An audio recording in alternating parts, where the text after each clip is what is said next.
एक मैसेज छोड़ देते हैं, मान के चलिए वो मैसेज छोड़ दिए कि डीसी महोदय जोहार, डिस्ट्रिक्ट मुखिया फ्रॉम, हम मुखिया इस पंचायत से, फिर योग सब कॉल बैक करना चाहिए आपको। ये जिनको जनता ने चुना है उनके माध्यम से अनुशंसा को लिया जाए और ये जानकारी होनी चाहिए किस कार्य का अनुशंसा किस विधायक ने अथवा किस सांसद ने अथवा किस जनप्रतिनिधि ने। तो दोस्तों बहुत बड़ी खुशखबरी आ रही है। हमारे डुमरी का विधायक टाइगर जयराम महतो अपने तबीयत को सुधार करके लौट चुके हैं। तो मेहरबान कदरदान साहिबान हो जाइए तैयार, क्योंकि 5 दिसंबर को होने जा रहा है टाइगर जयराम महतो का विधान सभा में हाहाकार। हाहाकार का मतलब सवाल, वैसा सवाल जिसका जवाब शायद हमारे सरकार के पास नहीं होगा।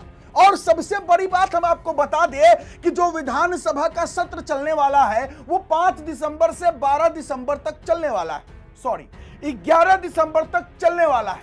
और 12 दिसंबर को हमारे माननीय मुख्यमंत्री हेमंत सोरेन जी को दिल्ली कोर्ट में पेश होना है, क्योंकि जमीन घोटाला वाला मामला जो उनके ऊपर है। आइए दोस्तों विस्तार से बात करते हैं और अंतिम में बात करेंगे हम उन आदिवासियों के हितैषी नेताओं से जो अपने आप को कहते हैं कि वो आदिवासी के शुभचिंतक हैं और अपने आप को आदिवासियों का नेता कहते हैं। सूर्या हासदा मामले में हाई कोर्ट में सुनवाई हुई है और सुनवाई के दौरान जो जज साहब ने बताएंगे आगे, इंतजार कीजिए। लेकिन सबसे पहले हम आपको एक वीडियो क्लिप दिखाते हैं। टाइगर जयराम महतो रांची पहुंचे, देखिए। जोहार, नमस्कार। टाइगर जयराम दा की लंबे समय से तबीयत खराब थी, जो कि ठीक हो जाने के बाद हॉस्पिटल से अपने विधानसभा की ओर जाने के दौरान गोला प्रखंड के कार्यकर्ताओं के साथ मुलाकात कर नाश्ता के बाद सीधे अपने विधानसभा की ओर निकले और उन्होंने बताया कि तबीयत में काफी सुधार आई है। डॉक्टर ने उन्हें परहेज करने की सलाह दी है।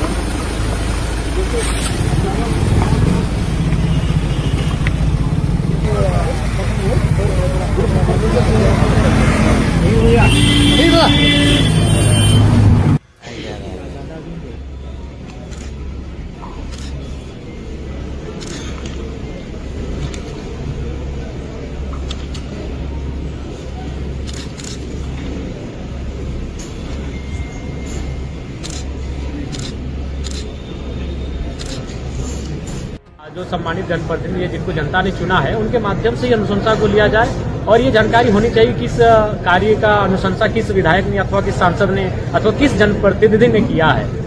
तो उसको लेकर थोड़ा सा हंगामा हुआ। उसको लेकर के तो बोर्ड भी लगाया जाता है। हाँ बिल्कुल बोर्ड लगता है, लेकिन बहुत सारे बोर्ड लग के कार्यक्रम होके पार हो गए, लेकिन वहाँ बोर्ड में तो सांसद जी का नाम है, विधायक जी का नाम है, लेकिन पता चला सांसद और विधायक की उपस्थिति हुई ही नहीं है कार्यक्रम, और कार्यक्रम हो चुका है। तो ऐसे में प्रशासन की कार्यशैली पर प्रशंसित हुआ। उसी पर जो माननीय सांसद रहे, विधायक रहे, काफी नाराज दिखे और अध्यक्ष उपायुक्त बोकारो ने उन्हें आश्वासन दिया है कि आइंदा इस तरह की भूल और त्रुटि नहीं बरती जाएगी और इन पर चीजों पर गंभीरतापूर्वक कार्य किया जाएगा। एक मैसेज छोड़ देते हैं, मान के चलिए वो मैसेज छोड़ दिए कि डीसी महोदय जोहार, डिस्ट्रिक्ट मुखिया फ्रॉम, हम मुखिया इस पंचायत से, फिर योग सब कॉल बैक करना चाहिए आपको।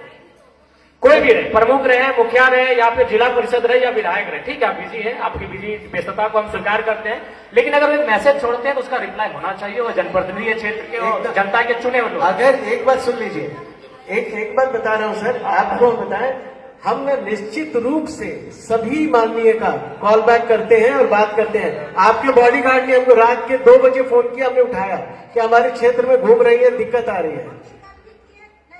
नहीं हो सकता है कल सरकार के द्वार में मैं रहा होगा। अध्यक्ष महोदय, डीसी महोदय मेरा एक सवाल था, एक सवाल जैसे कि कोई प्रमुख बता, मंत्री महोदय, मेरा एक मंत्री महोदय एक थोड़ा सा, जैसे कि हम देख रहे थे कि पिछली बार डीएमटी के राशि से कुछ हेल्थ सेक्टर में पेमेंट किया गया था। अभी हम जहां भी जाते हैं तो स्कूलों में शिक्षकों का घोर अभाव है। ये मेरी अपनी निजी राय है। तो क्या डीएमटी के मद से हम एक प्रोत्साहन राशि के तौर पर ऐसे युवाओं को, या क्या ये संभावना है, ये संभव है? देखिए, डॉक्टर तो रखे गए हैं, लेकिन हम ये नहीं चाहेंगे कि अभी हम लोग शिक्षक के रखने में इस पे जाएं। थोड़ा हम लोग इसको नहीं, ये मेरा, चूंकि हम क्षेत्र से आते हैं, वो हम क्षेत्र से जो लोगों की राय, क्या ये संभव है मंत्री महोदय? सहायक आचार्य बहुत आ रहे हैं सर, हम कोशिश करेंगे। डीएमएफटी का पूरा गाइडलाइन में स्पष्ट किया हुआ है कि नहीं, ठीक है, मेरी ये पहली मीटिंग है डीएमटी की, इसीलिए मैं जानना चाहता हूँ। नहीं, आप ठीक कह रहे हैं सर। अभी सहायक आचार्य आ गए हैं बहुत सारे, उसके बाद अगर कमी आएगी, बहुत कमियां तो हैं। पारा लेकर हम कुछ बहुत करेंगे। कमियां हैं। वो मेरी जिम्मेदारी, हम कर लेंगे, हम कर लेंगे। और एक लिख के दे दीजिए। थोड़ा सा हमें लगता है कि कुछ स्कूल्स को मॉडल बनाया जाए। ठीक है, 5 पंचायत मिला के, 10 पंचायत मिला के वहां में काम करने की आवश्यकता है। करेंगे सर। तो दोस्तों, टाइगर जयराम महतो एकदम तैयार हो चुके हैं, उनकी तैयारी पूरी हो चुकी है। टाइगर जयराम महतो सबसे पहले तो विधानसभा पहुंचे। जो कुछ आपने अभी वीडियो क्लिप में देख भी लिया, सुन भी लिया, वो क्या बोल रहे हैं। उसके बाद बोकारो जिला स्तरीय एक बैठक में शामिल हुए, जहां टाइगर जयराम महतो जी ने हमारे डीसी साहब से बोला कि डीएमएफटी फंड के माध्यम से शिक्षक और डॉक्टरों की जो नियुक्ति होने वाली थी, वो आप जल्द से जल्द क्यों नहीं करवा रहे। उसके बाद उन्होंने ये भी कहा कि जो मैंने समय दिया था आपको, मैंने फरवरी में जिसकी अनुशंसा की थी, आपने उस पर अभी तक कार्रवाई क्यों नहीं किया। क्या इस तरीके का आप काम का कोई सीमा नहीं रखते हैं, कोई लिमिट नहीं रहता है कि कब तक आप काम को कीजिएगा। टाइगर जयराम महतो हमेशा समय पर भरोसा करते हैं। वो कहते हैं, आपने विधानसभा में भी सुना होगा, जब विस्थापन आयोग की बात हुई थी तो उन्होंने कहा था, मंत्री महोदय एक टाइम बताइए कि आप कब तक विस्थापन आयोग का गठन कर रहे हैं, हमें टाइम बताइए। 1 महीना, 2 महीना, 3 महीना, 1 साल, 2 साल, 3 साल, भैया बताइए मुझे। क्योंकि टाइगर जयराम महतो समय पर भरोसा करते हैं। उनका यह कहना है कि आप सीधे ये नहीं कहिए कि हो जाएगा, कर देंगे, करवा देंगे, जल्द होगा, ये वो नहीं। टाइम दीजिए, समय दीजिए कि आप 1 दिन में कीजिएगा, 10 दिन में कीजिएगा, 1 महीने में कीजिएगा, 1 साल में कीजिएगा कि 10 साल में कीजिएगा, बात खत्म। तो टाइगर जयराम महतो का तबीयत सुधार हो चुका है। टाइगर जयराम महतो अपने पूरे तैयारी के साथ 5 दिसंबर से जो विधानसभा का सत्र शुरू होने वाला है, उसकी तैयारी वो पूरी कर चुके हैं। और 5 दिसंबर से 11 दिसंबर तक विधानसभा का शीतकालीन सत्र चलने वाला है, जिसको लेकर के टाइगर जयराम महतो झारखंड के अलग अलग जितने भी मुद्दे हैं, उन पर सरकार से सवाल करने जा रहे हैं। और वहीं शीतकालीन सत्र के 11 तारीख के खत्म होते ही 12 दिसंबर को माननीय मुख्यमंत्री हेमंत सोरेन जी को दिल्ली कोर्ट में पेश होना है, क्योंकि जमीन घोटाले वाला मामला अभी तक लंबित है। अब बात यह है कि माननीय मुख्यमंत्री और उनकी पत्नी कल्पना सोरेन जी दिल्ली रवाना हुए हैं, ये आज की खबर है।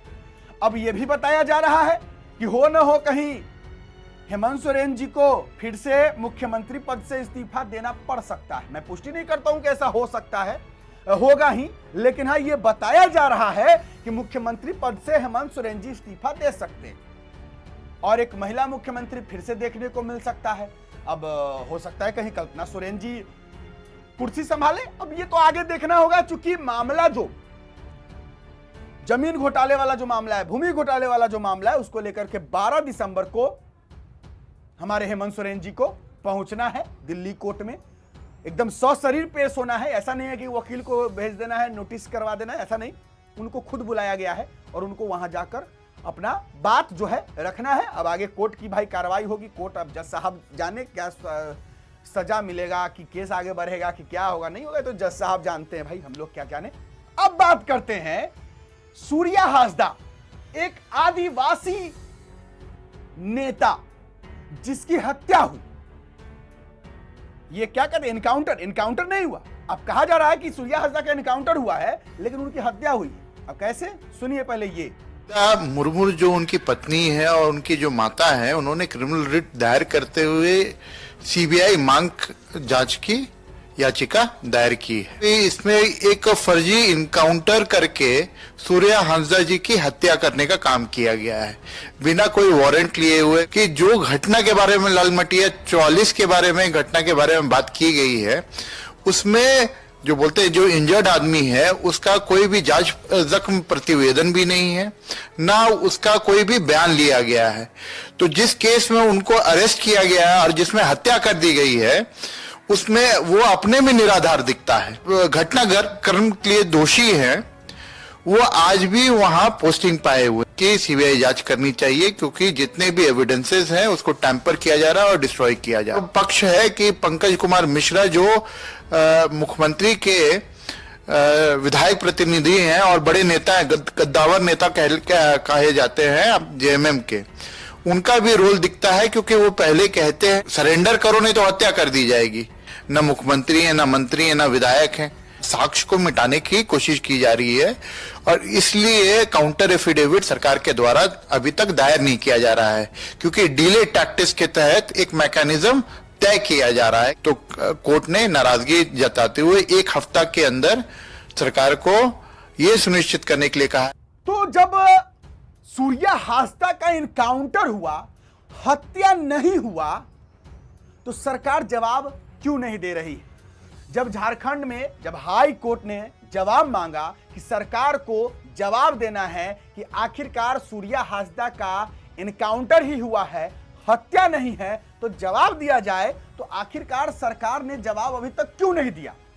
क्या सबूत जो है वो मिटाने का प्रयास हो रहा है?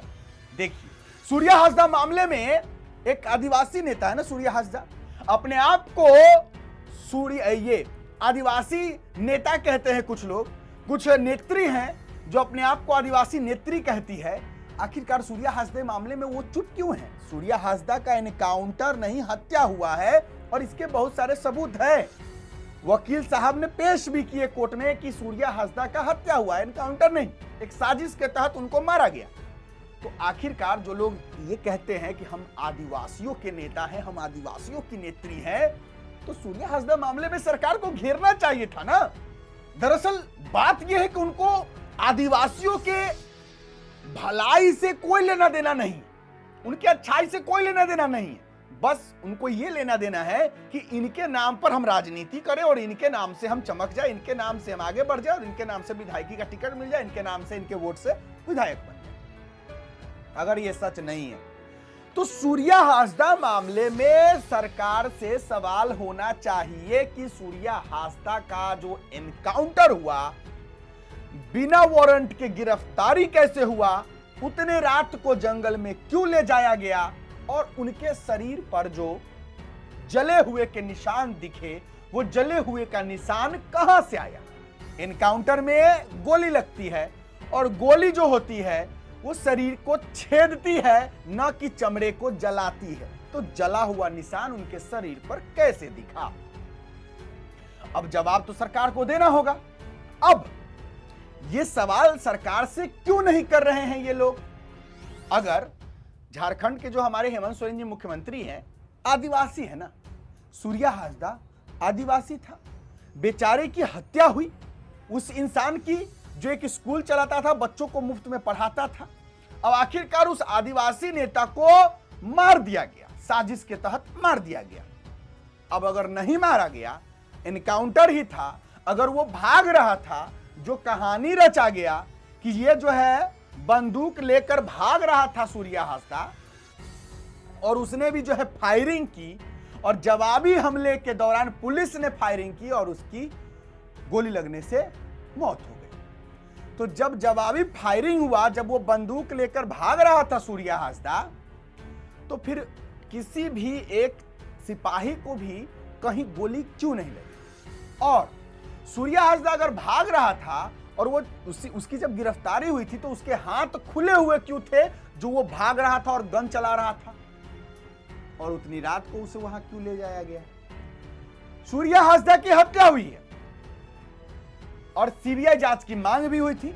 टाइगर जयराम महतो वो शख्स है जिन्होंने सबसे पहले सीबीआई जांच की मांग की। तो आदिवासी हितैषी नेता नेत्रियों से यही अनुरोध होगा कि सूर्या हांसदा के मामले में आवाज उठाइए, सरकार से जवाब मांगिए और इनकी हत्या अगर हुई है तो जो भी दोषी है उन पर कार्रवाई किया जाए। ये नहीं सोचा जाए कि हम सरकार हैं तो मेरा नियम कानून चलेगा। नहीं, कानून और नियम सिर्फ संविधान का चलेगा, जो कि हमारे बाबा भीमराव अंबेडकर जी ने जो लिखा बनाया उन्हीं का संविधान, उन्हीं का कानून चलेगा। चलिए, बाकी टाइगर जयराम महतो का एंट्री हो चुका है। 5 दिसंबर से विधानसभा में हाहाकार शुरू होगा। फिलहाल के लिए इतना ही, इजाजत दीजिए मुझे। मेरा नाम बिट्टू सिंह, आप इस वीडियो को मिस्टर बिट्टू पर देख रहे होंगे। जोहार, जय हिंद।